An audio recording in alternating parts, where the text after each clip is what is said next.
Just letting you guys know you can listen to my No Bleeps podcast anywhere you stream podcasts or on my No Bleeps YouTube channel. Link in the description. Hey guys, it's Billy and welcome back to Spell Sesh. Today we're talking about a couple things. We're talking about Larray's music video for Cancelled getting taken down from YouTube by another creator. It is back now, but I'm going to tell you guys what happened.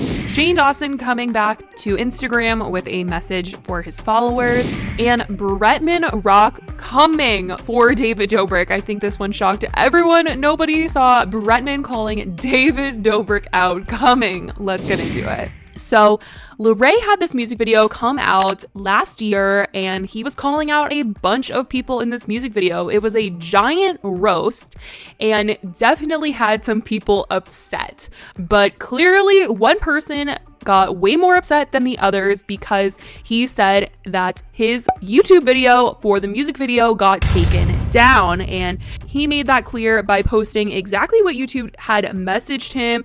They said, "Hi Larray, we have received a trademark complaint regarding your content. After review, the following content has been removed from YouTube."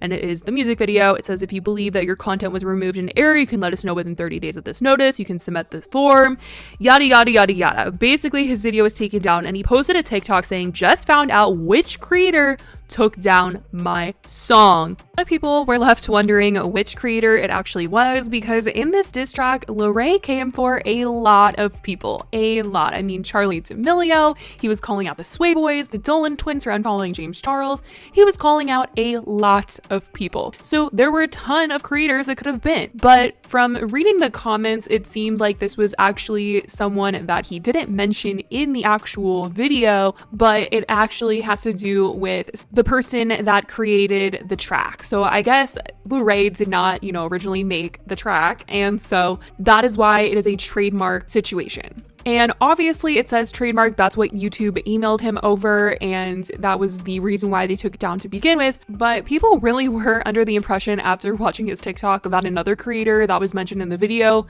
was just so mad about it after all this time and gave him like a false strike on his video, and that's why it was taken down. But it does seem like Larray was able to get his video back on YouTube because you can watch it again. It's there for the public's viewing, it's back. But yeah, it seems like the person that created the track is probably the best guess as to whom actually tried to get the video taken down, but it's back now. So I guess they all worked it out. I don't know if he paid them or what, but it is back. So that is that situation, but people were ready to come for the creator that got the video taken down. Anyways, now in terms of Shane Dawson, he did come on Instagram. He hasn't really been online since Trisha called him out, called Jeffree out, since they are no longer friends with Trisha. So that is a whole situation that had Shane not really posting anymore, because prior to that, there was a whole thing that happened last year in July, and then he kind of went into hiding and hasn't posted videos, but he started to post Instagram stories here and there. And Trisha did say that they heard he was going to be making a comeback sometime this year, and clearly that did not happen after everything went down with Trisha.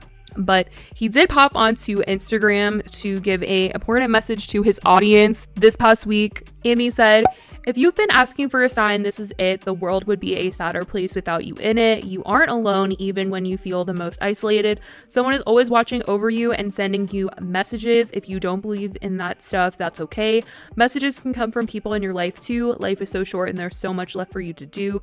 There's so many interesting people for you to meet. There's so many animals for you to wave at. There's so many uncomfortable laughs for you to share with that one friend who always takes it way too far. I know we probably don't know each other, and you might think this is a bunch of BS, but if that's the case, then this sign is definitely for you, because I haven't posted it on Instagram in a long time, and something told me to post this, and I did for you." And I just wanted to mention that I've seen some people talk about the fact that Shane did come out and say something on his Instagram story.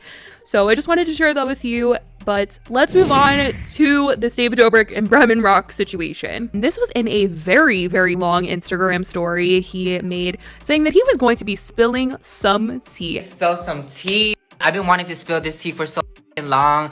He's canceled now, so I really don't about sharing this tea. And he definitely did. He brought that tea. David Dobrik.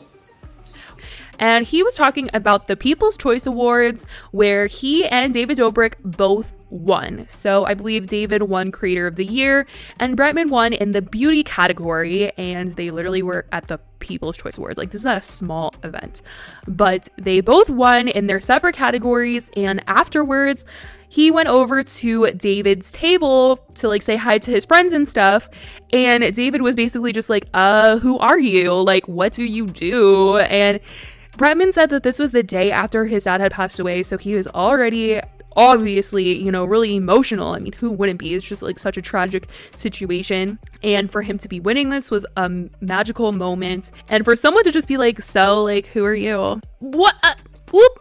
I mean, and they literally said our names back to back from each other when we won, right? I went to his table to show my friends my award, and this white goes up to me and he's like, I wasn't even talking to him, and he just goes up to me and he's like, who are you? What do you do? What did you win? Who the am I? What the did I win? And what the do? First of all, I don't owe you explanation, and second of all, they literally said our names and category right after the other, so I don't know who the you're talking about. And literally the day before I won my award, y'all, my dad died. Y'all know this story. And so the whole time I was literally just standing by their table, like, yeah, no one has ever and made me feel so irrelevant all in one night. I was like, oh my god, this really out here. Like, I totally understand that there's like a nice way to be like, hey, like, what do you do? Like, I'm sorry, like, I don't know you. But that's not what Bretman was describing. Bretman was making it seem like he was nasty, being like, who do you think you are at my table? Like, that was the vibe that Bretman was giving me while describing how David was talking to him when he came up to the table. And it's just like, how are you going to be nasty like that? Someone just won an award. Obviously, we are at the People's Choice Awards here. They're not just going to be giving awards to random nobodies. Like, it's just like, how are you going to be like that? And so Bretman was not having this situation at all. And obviously it really stuck with him because he was putting David on blast for the situation, calling him out and just being like, who are you now? Like, clearly look at you and your career. And oh my gosh, I mean, the fact that Bretman was just going off on him. Like, bitch, the fuck? And then come to find out, 2 years later, Content Creator of the Year, girl, please. So all I have to say after 2 years is, Mr. David, who are you? What do you do? What did you win? Definitely had a ton of people like, dang, Bretman really did not come to play, calling out David Dobrik like this. He literally left no room for David to even just like come back. Like, Bretman solely just push David Dobrik over the edge. This is the award that I won. For those of you who wanted to see it, I like to think I earned it. I didn't have to step on anyone's toes. I did not have to force and abuse anyone for content to get this. So I feel good. I feel very much like an honest content creator, I would say. Bretman really came with this story and definitely have people like, oh, yep, all right, like, David Dobrik, that's him. Oh my gosh. I mean, obviously the timing of everything, like, I don't think that he would have said this story a couple months ago or even like when it happened, because people love David. They think he's like so nice, so sweet, like America's little YouTube sweetheart. But clearly times have changed and people are seeing David Dobrik in a whole other light, and you know, people are calling him out for a number of things now. It's not just one thing anymore. It's multiple things that he's getting called out for. So obviously Bretman felt like it was safe to come out and finally share his experience with David Dobrik, because I think a lot of people would have been like, there's no way, David is so nice, what do you mean? But I think people are more willing to believe the story now that everyone has seen this side of David that has completely shocked them. So that is what's going on between David Dobrik and Bretman Rock. I don't think that we're ever going to get a response from David Dobrik on this, since he is, you know, in hiding right now. He's not really saying anything. So that's that situation. And I definitely want to know what you guys think about what Bretman had to say. it is definitely crazy that he did this on his Instagram story. But let me know how you guys feel in the comments down below. I love you guys so much, and I will talk to you in the next video. Bye, guys.